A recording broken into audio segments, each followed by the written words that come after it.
Ki pulit yada kaput Border Security Force ki baap ketem hasaut Garo Hills District ki layok kem sangut ki beriu na Bangladesh ki balathumu bandrung tu syari India. Ya kini ki Bangladeshi layalam denti de way uberiu ke India.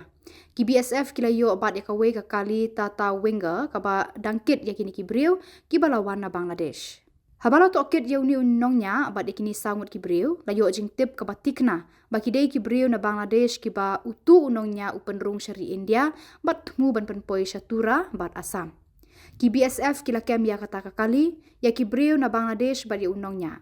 La IT ya kini ki beriu barok sangut ya kakali bat ya ki tiar kitar barok syaki pulit ke Bakmara Police Station ban pendem ya ki jing tokit katkum ki kendonai.